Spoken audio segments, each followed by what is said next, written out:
Summer Jafri is pure art in every way. He is a musician. उसके अंदर जो music है मुझे लगता है वो बहुत बोलता है उसकी एक्टिंग में. मेलोडियस है उसका. I won't say he is like a pretty boy. He is not a pretty boy, but उसके चेहरे पे एक प्रिटीनेस है, उसकी जो इनोसेंस है, जो उसकी क्यूटनेस है और जो कैलकुलेशन है उसकी. मुझे लगता है, मुझे तो कभी समर की एक्टिंग इस ड्रामे में देख के कभी नहीं फील हुई मुकर्रम कि ये एक्टिंग कर रहा है. मुझे लगता है ये बच्चा जी रहा है ज़िंदगी को. तो इससे ज़्यादा हमारी उम्र के एक्टर को अगर ये बात लग रही है तो सोचे हम कितनी चीज़ें बाईपास करके आते हैं और कितने हम क्रिटिकल होते हैं चीज़ों को लेके कि कभी कभी हम पिछले शोज़ में नुमान एजाज को भी जज कर रहे थे कि यार दुनिया पूर्व में क्या हो रहा है, ये हो रहा है. तो यार इतना उन्होंने गैप नहीं छोड़ा इन बच्चों ने कि उनके बारे में कोई भी बात की जाए. तो यार अगर नंबर की बात है तो मैं समर को तो 10 ही दूंगा. फ्लॉलेस. और ये बच्ची जो है इसका काम मैंने अभी देखा है and I like her the way she is doing it. So 8 for you बेटा. Keep it up. No just ignoring this conversation with our kids. कहीं कहीं बता दें जो शायद उनके काम आ जाए चीज़ें, लेकिन हर वक्त ये उनके सर पे मुसल्लत रखना, क्योंकि जब वो आपके टाइम्स में जाते हैं 50-60 साल पहले तो ना टेक्नोलॉजी नजर आती है उनको, ना आसानियां नजर आती. रेवोल्यूशन आ चुका है टेक्नोलॉजी में. भाई आप क्यों खंबे के नीचे बैठे हुए थे, समझ नहीं आता. मेरे पास तो टॉर्च है, ठीक है, तो मैं क्यों वो एक्सपीरियंस से गुजरूं. तो आई थिंक मैं वो रोड पे जाके स्ट्रीट लैम्प के नीचे बैठ के पढ़ता था. ये एक बड़ी एक बड़ा जरूरी बात ये है कि वो मुसल्लत ना करें. ये लाइन हमने बड़ी सुनी है कि इतना पढ़ाई करते थे लोग कि वो सड़क पे बैठ के पढ़ा करते थे. तो I think we need to move forward. और अब हमें उन बच्चों के दुनिया में रह के उनके मसलों में अगर हम हाथ बटाना चाहते हैं तो मैंने अपने बच्चों के साथ यही किया कि यार मुझे एक वक्त आया जब मुझे समझ में आया कि मैं इनको अपने वक्त से ना ये बोर हो रहे हैं. बेटा मैं जब यूं था तो वो ना आगे पीछे यूं होना शुरू होगा कि यार होगा वो वक्त, हमें बताएं क्या करना है इस वक्त में जहाँ चैट जीपीटी हर बात का जवाब दे. बेटा मैं जब यंग था तो मेरे घर में हफ्ते के हफ्ते अखबारें जहाँ आया करता था. That was the only entertainment source. हाँ, आज आप जो भी इंफॉर्मेशन अपने बच्चों को दे रहे हैं याद रखें वो कमरे में जाके गूगल पे चैट जीपीटी चेक कर लेते हैं और वो आपको झूठा साबित कर देंगे 2 मिनट के बाद. जिस तरह संभाल कर वो चल रही है, जितनी वो क्यूटनेस और समझदारी वाला रोल हो गया. अमूमन ये होता है कि हम बड़े क्लीशे सा रोल बनाते हैं, कज़न, चश्मा लगाई हुई, पढ़ार कुर्सी, और अब जैसे ही उसको ड्रामे में देखते हैं हम कहते हैं हाँ इसका एग्जैक्टली वही डायनामिक्स होंगे जो हर ड्रामे में होते हैं. इस बच्ची ने समहाउ अपनी परफॉर्मेंस से और कहीं ना कहीं राइटर ने एक थोड़ा सा ज़रा ना फ्लरिश रखा हुआ इस कैरेक्टर को. It's blooming every time she comes on the screen. She is doing something which is interesting, typical नहीं है. तो I think very good addition. और उस बच्ची को मैंने पहली दफ़ा देखा है, शायद ये काम कर रही हो, तो ऑसम जॉब बेटा, लगी रहो. और तुम जैसे बच्चे ही हैं जो आगे जाके मुझे लगता है सब चीज़ों को संभालेंगे. और इतनी इंटेलिजेंटली तुम लोग इस उम्र में काम कर रहे हो तो मैं सोचता हूँ 20 साल बाद ये बच्चे कहाँ पहुँचे होंगे और क्या इनके जहनों में कैलकुलेशंस होंगी एक्टिंग को लेके. आई लव परवरिश. कुछ भी हो रहा हो उस ड्रामे में, यू लव इट. अच्छा, इस दफ़ा की जो हाईलाइट मेरे लिए है वो जो भाई बहन का रिश्ता है ना, मुझे वो बहुत क्यूट लगने लगा. अब वो जो बहन का इंटरेक्शन है भाई के साथ वो बहुत क्यूट है. बड़े मज़े के सीन्स हैं.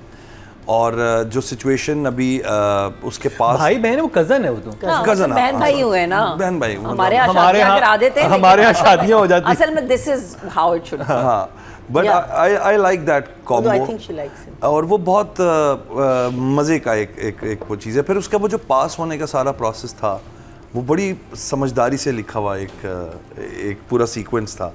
किस तरह वो रिवील होता है फिर उसके नुमान एजाज के थ्रू. तो मुझे बड़ा अच्छा लगा वो.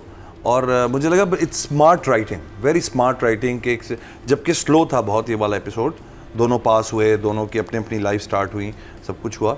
बट अगेन मुझे लगता है परवरिश is not like a drama. It is like you watching a family. और उनके स्लो मोमेंट्स भी आएंगे, हाई मोमेंट्स भी आएंगे. तो once you are hooked to Parvarish, I think then you start living with those people.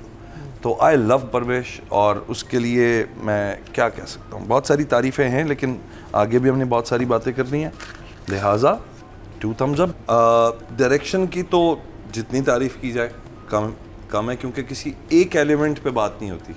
जब आप परवरिश की बात करते हो तो हर एज के साथ जाके डायरेक्टर अपने आप को एडजस्ट कर रहा है मैं देख रहा हूँ, वो ये नहीं सोच रहा कि जी मैं चूंकि मीसम हूँ या द डायरेक्टर तो मेरा ड्रामा ऐसा होना चाहिए। मुझे ऐसा लगता है वो जिस कमरे में घुसता है वो उस वर्ल्ड में चला जाता है। तो वो कज़न का कमरा हो, बच्चों की सिचुएशन हो, बड़ों की सिचुएशन हो। और आपने बड़ी अच्छी बात की, इसमें कोई ईवल नहीं है, सिचुएशंस ऊपर नीचे हो रही हैं, माँ बाप भी बड़े क्यूट से हैं और इवन दादी भी बड़ी मुझे क्यूट सी लगी हैं, हर कोई बड़ा क्यूट सा है। और अब जो सिचुएशन आके रुकी है जिस जगह जहाँ वो उस दिन अपनी कज़न को नहीं ले जा सका और उसने उसको पिक किया है बच्ची को और माँ ने देख लिया है, वहाँ से मुझे थोड़ा सा हुआ कि अब यार अब ये ना इनकी ज़िंदगी में प्रॉब्लम शुरू होने वाली हैं, बिकॉज वो मुस्तकिल कंसेक्यूटिवली वो मना कर रही है। देन मुझे वो बड़ा अच्छा डायमेंशन लगा कि वो जो वलीद है, जो मंगेतर है उसने बड़ा एक ओपनली उसने एक स्टेटमेंट दिया कि यार कोई मसला नहीं है, हाँ मुझे कोई डाउट नहीं है तुम्हारे बारे में, लेकिन अगर तुम्हें कोई प्रॉब्लम है और तुम शादी नहीं करना चाहती तो I think it's a very good message also.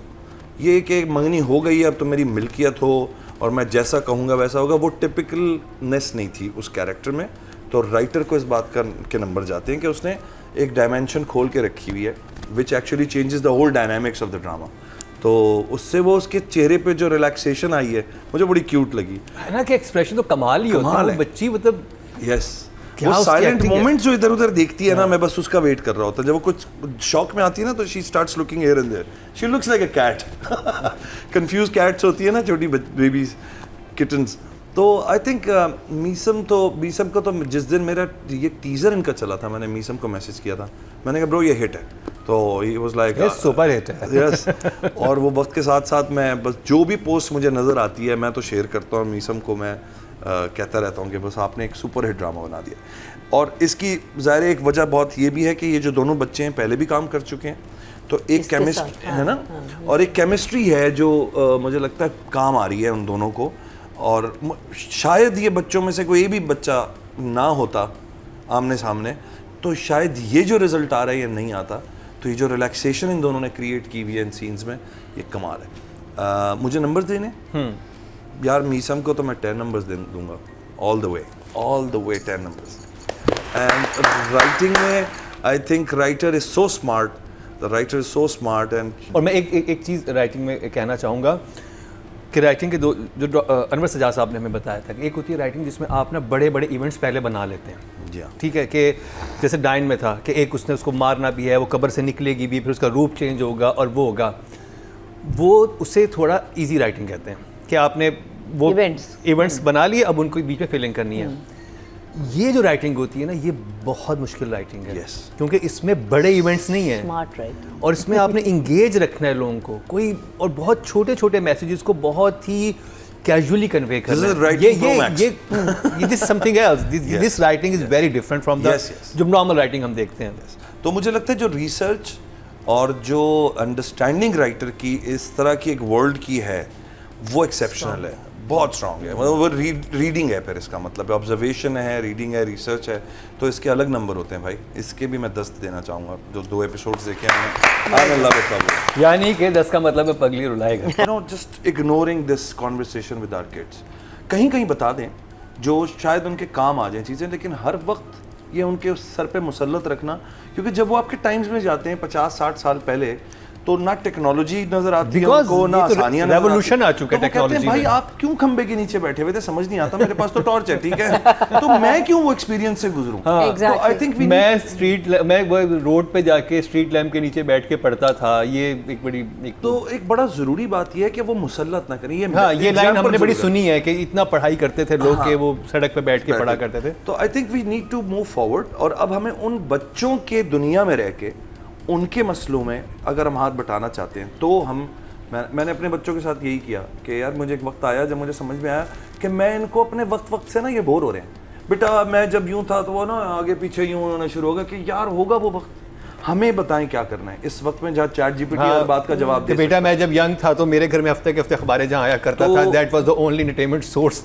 हाँ, आज आप जो भी इंफॉर्मेशन अपने बच्चों को दे रहे हैं याद रखें, वो कमरे में जाके गूगल पे चैट जीपीटी चेक कर लेते हैं और वो आपको झूठा साबित कर देंगे 2 मिनट के बाद। वो आपने ये क्या बोला था? तो जी ऑडियंस की तरफ चलते हैं। राइटिंग कैटेगरी में टोटल वोट कास्ट हुए 19,900 और परवरिश से किरण सदीकी के हिस्से में आए हैं 7,627, 38% बनते हैं, 3.8 हाईएस्ट नंबर ले गई हैं, यानी कि पूरे चंक का 38%। 7,627 ऑलमोस्ट 40% चंक तो किरण उड़ा के ले गई हैं, बाकी 4 ड्रामों में डिवाइड होगा।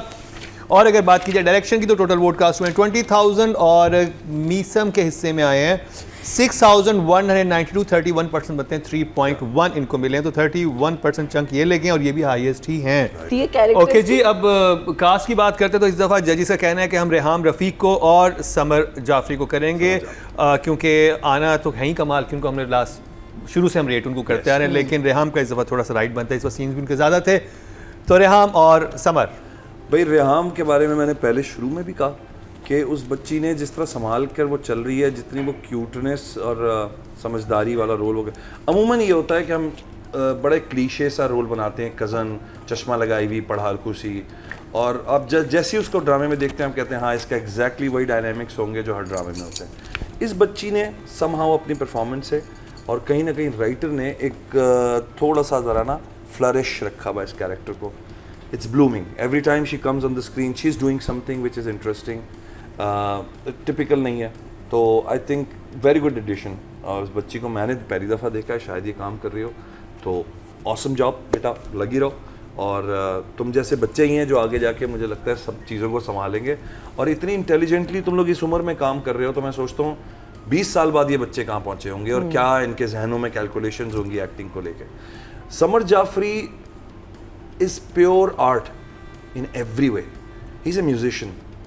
उसके अंदर जो म्यूज़िक है मुझे लगता है वो बहुत बोलता है उसकी एक्टिंग में, मेलोडियस है। उसका I won't say he's like a pretty boy. He's not a pretty boy. But उसके चेहरे पे एक prettiness है, उसकी जो innocence है, जो उसकी cuteness है, और जो कैलकुलेशन है उसकी, मुझे लगता है मुझे तो कभी समर की एक्टिंग इस ड्रामे में देख के कभी नहीं फील हुई मुकर्रम कि ये एक्टिंग कर रहा है। मुझे लगता है ये बच्चा जी रहा है ज़िंदगी को। तो इससे ज़्यादा हमारी उम्र के एक्टर को अगर ये बात लग रही है तो सोचे हम कितनी चीज़ें बाईपास करके आते हैं और कितने हम क्रिटिकल होते हैं चीज़ों को लेके, कि कभी कभी हम पिछले शोज़ में नुमान एजाज को भी जज कर रहे थे कि यार दुनिया पूर्व में क्या हो रहा है, तो यार इतना उन्होंने गैप नहीं छोड़ा इन बच्चों ने कि उनके बारे में कोई भी बात की जाए। तो यार अगर नंबर की बात है तो मैं समर को तो 10 ही दूंगा, फ्लॉलेस। और ये बच्ची जो है इसका काम मैंने अभी देखा है and I like her the way she is doing it, so 8 for you बेटा, कीप इट अप।